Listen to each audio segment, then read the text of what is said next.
Hello everyone, welcome back to my channel competition with Mansi. तो जैसे कि आप सभी को पता है कि हमने theory wise reverse of MP को पूरा कंप्लीट कर लिया है, तो आज बारी है उस टॉपिक को रिवीजन करने की। तो देखिए, आज हम कंप्लीट करने वाले हैं एमपी जीके में जो रिवर्स टॉपिक है उस पर बेस्ड कुछ एमसीक्यूज जो कि बहुत इंपॉर्टेंट है, जो आपका रिवीजन भी करा देंगे और एग्जाम पॉइंट ऑफ व्यू से भी आपको बहुत हेल्प करेंगे। तो चलिए हम शुरू करते हैं। तो हमारा पहला क्वेश्चन है, चित्रकूट जलप्रपात किस नदी पर स्थित है? इसके ऑप्शंस हैं आपके सामने, चंबल नदी, केन नदी, इंद्रावती नदी या नर्मदा नदी। तो आपको पता होगा कि जो चित्रकूट जलप्रपात है वो इंद्रावती नदी पर बनता है, इसलिए इसका करेक्ट आंसर क्या हो जाएगा? ऑप्शन सी, इंद्रावती नदी।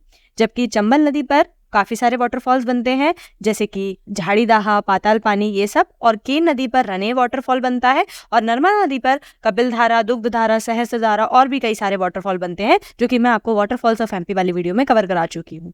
अब हम चलते हैं नेक्स्ट क्वेश्चन की तरफ, जो कह रहा है कि अमरकंटक किस नदी का उद्गम स्थान है? तो अमरकंटक किस डिस्ट्रिक्ट में आता है? अनूपपुर डिस्ट्रिक्ट में ये आता है। तो हमारे ऑप्शंस हैं सोन नदी, महानदी, चंबल नदी या इनमें से कोई नहीं। तो अमरकंटक जो है वहां से 3 नदियों का उद्गम होता है, नर्मदा नदी, सोन नदी और जोहिला नदी। तो इस हिसाब से हमारा जो करेक्ट आंसर है वो ऑप्शन नंबर ए, सोन नदी हो जाएगा। अब हमारे नेक्स्ट क्वेश्चन है, संगमरमर की चट्टानें किस नदी के किनारे पाई जाती हैं? तो संगमरमर की जो चट्टानें हैं वो हम देखते हैं किस नदी के पास है, चंबल नदी, बेतवा नदी, महानदी या नर्मदा नदी। तो दोस्तों, जो जबलपुर में भेलाघाट पे जो वाटरफॉल्स बनते हैं वहीं पर ही संगमरमर की चट्टानें पाई जाती हैं, और जहाँ पर कौन सी नदी फ्लो करती है? नर्मदा नदी। तो इसका जो करेक्ट आंसर है वो ऑप्शन नंबर डी, नर्मदा नदी हो जाएगा। आई होप आपको सब कुछ समझ में आ रहा होगा। हम चलते हैं नेक्स्ट क्वेश्चन की तरफ। नेक्स्ट क्वेश्चन है, कौन सी नदी पश्चिम की ओर बहती है? पश्चिम मतलब वेस्टर्न डायरेक्शन में फ्लो होती है। तो मैंने रिवर्स में आपको बताया है कि हमारे एमपी में टोटल 3 ऐसी नदियां हैं जो कि वेस्टर्न डायरेक्शन में फ्लो होती हैं, पश्चिम दिशा की ओर। पहली है नर्मदा नदी, दूसरी है ताप्ती नदी और तीसरी है माही नदी। और हमें जो ऑप्शंस गिवन है वो है यमुना नदी, नर्मदा नदी, गंगा नदी और गोदावरी नदी। तो करेक्ट आंसर हो जाएगा ऑप्शन नंबर बी, नर्मदा नदी। हम चलते हैं नेक्स्ट क्वेश्चन की तरफ, जो कि है एमपी की किस नदी का नाम नामदोस भी है? तो आपने अगर रिवर्स ऑफ एमपी को अच्छे से देखा है तो आप इसका आंसर बहुत इजीली दे पाएंगे। आपके ऑप्शन है option number A, Tapti, B, Parvati, C है नर्मदा और डी है महानदी। तो नामदोस के नाम से नर्मदा नदी को जाना जाता है, इसलिए ऑप्शन नंबर सी हमारा करेक्ट आंसर हो जाएगा। अब हम चलते हैं नेक्स्ट क्वेश्चन की तरफ, जो कि है निम्न में से कौन सी नदी अरब सागर में गिरती है, यानी अरेबियन सी में जाकर वो मिलती है? तो ताप्ती, बेतवा, महानदी या चंबल। तो इन चारों में से कौन सी ऐसी नदी है? तो सही आंसर हो जाएगा ऑप्शन नंबर ए, ताप्ती नदी, जो कि अरब सागर में जाके गिर जाती है। हमारा नेक्स्ट क्वेश्चन है, पांडव जलप्रपात कहाँ पर है?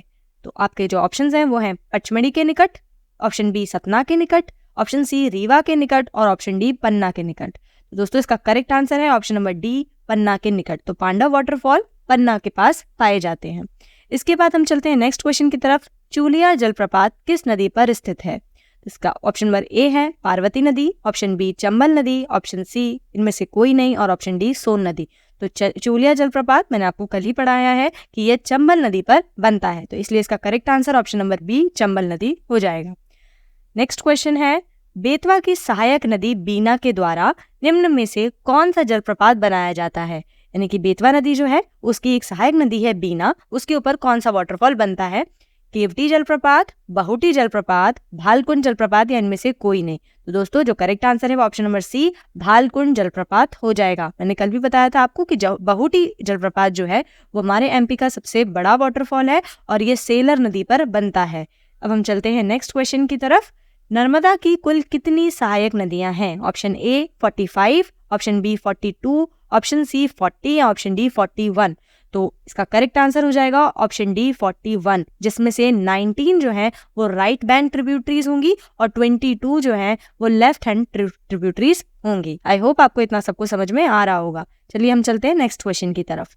निम्न में से कौन सी उत्तर से दक्षिण की ओर नहीं बहती है? ऐसी कौन सी नदी है जो उत्तर से दक्षिण की ओर, मतलब नॉर्थ टू साउथ की ओर नहीं बहती है? तो option A Mahi, Wainganga, option C Wardha and option D Warna. तो अगर आपने मेरी रिवर्स वाली वीडियो अच्छे से देखी है तो उसमें मैंने अच्छे से कवर कराया है कि बेनगंगा, वर्धा और वरना ये तीनों नदियां जो हैं वो साउथ डायरेक्शन में फ्लो करती है, जबकि माही नदी जो है वो वेस्टर्न डायरेक्शन में फ्लो करती है। तो इसका करेक्ट आंसर ऑप्शन ए माही नदी हो जाएगा।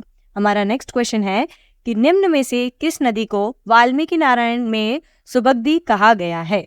तो सुबग्दी जो है उसके लिए ऑप्शन दिए गए हैं, option A Tapti, option B Son, option C Parvati और ऑप्शन डी नर्मदा। तो इसका सही आंसर हो जाएगा ऑप्शन नंबर बी सोन नदी। तो सोन, इसका प्रोनाउंसिएशन अगर आप देखेंगे तो सोन और सुबग्दी लगभग सेम है, तो आप इससे रिलेट कर सकते हैं। नेक्स्ट क्वेश्चन की तरफ चलते हैं हम। नर्मदा, सोन और जोहिला नदी का उद्गम स्थल एक ही है, वह कौन सा है। तो मैं आपको पहले भी बता चुकी हूँ कि ये तीनों नदियां एक साथ अमरकंटक अनूपपुर जिले से निकलती हैं, लेकिन यहाँ ऑप्शन हमें दिया गया है विंध्य की पहाड़ियां, महादेव पर्वत, अमरकंटक की पहाड़ियां या फिर सिरोंज। तो करेक्ट आंसर क्या हो जाएगा ऑप्शन नंबर सी अमरकंटक की पहाड़ियां। अब हम चलते हैं नेक्स्ट क्वेश्चन की तरफ। पंचनद योजना यानी कि अमर क्रांति में कौन सी नदी सम्मिलित नहीं है। एक योजना चलाई गई है अमृत क्रांति। तो ये अमृत क्रांति जो है उसमें कौन सी नदी सम्मिलित नहीं है। पार्वती नदी, नर्मदा नदी, काली सिंध नदी या फिर चंबल नदी। तो दोस्तों उसका करेक्ट आंसर हो जाएगा नर्मदा नदी, ऑप्शन नंबर बी। हम चलते हैं नेक्स्ट क्वेश्चन की तरफ। ग्रेटर गंगऊ बांध किस नदी पर स्थित है। तो ऑप्शन ए है केन नदी, ऑप्शन बी सिवना नदी, ऑप्शन सी उर्मिल नदी और ऑप्शन डी बेतवा नदी। तो इसका करेक्ट आंसर हो जाएगा ऑप्शन नंबर ए केन नदी। ग्रेटर गंगऊ बांध केन नदी पर स्थित है। नेक्स्ट, कूनो नदी किस नदी में गिरती है, यानी कूनो का मिलन किस नदी से होता है। ऑप्शन ए नर्मदा नदी, ऑप्शन बी चंबल नदी, ऑप्शन सी पार्वती नदी और ऑप्शन डी को आप इग्नोर करिएगा। तो इसका करेक्ट आंसर हो जाएगा चंबल नदी। तो ये इसका करेक्ट आंसर है कि कूनो नदी जो है वो जाकर चंबल नदी में मिलती है, तो ये चंबल नदी की ही एक सहायक नदी है। इसके बाद हमारा नेक्स्ट क्वेश्चन है कि मध्य प्रदेश में सबसे लंबा बांध यानी लॉन्गेस्ट जो डैम है वो किस नदी पर बना हुआ है। Option A Tawa, option B Chambal, option C Kali Sindh या ऑप्शन डी शिप्रा। तो जो लॉन्गेस्ट या लार्जेस्ट जो डैम है हमारे एमपी का वो तवा डैम है, जो होशंगाबाद डिस्ट्रिक्ट में है और तवा रिवर पर ही ये बनता है। तो ऑप्शन ए करेक्ट आंसर हो जाएगा। हमारा नेक्स्ट क्वेश्चन है कि मध्य प्रदेश की नर्मदा व ताप्ती नदियां किस दिशा में बहती हैं। ऑप्शन ए दक्षिण दिशा में, ऑप्शन बी पश्चिम दिशा में, पूर्व दिशा में या फिर उत्तर दिशा में। मैं आपको बता चुकी हूँ कि ये सारी नदियां वेस्टर्न डायरेक्शन यानी कि पश्चिम दिशा में फ्लो करती है। तो इसका जो करेक्ट आंसर है वो ऑप्शन बी पश्चिम दिशा में सही हो जाएगा।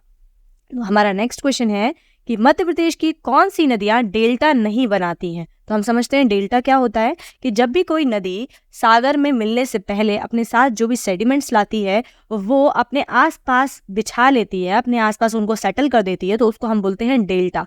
और एस्चुरी क्या होती है कि वो उनको फैलाए बिना डायरेक्ट जब वो सागर में मिल जाती है नदी अपने सेडिमेंट्स को लेकर, तो उसको हम बोलते हैं एस्चुरी। तो इसमें पूछ रहे हैं डेल्टा नहीं बनाती है। तो आपका ऑप्शन है केन व बेनगंगा, सेकेंड ऑप्शन है चंबल व सोन, थर्ड इनमें से कोई नहीं और फोर्थ है ताप्ती व नर्मदा।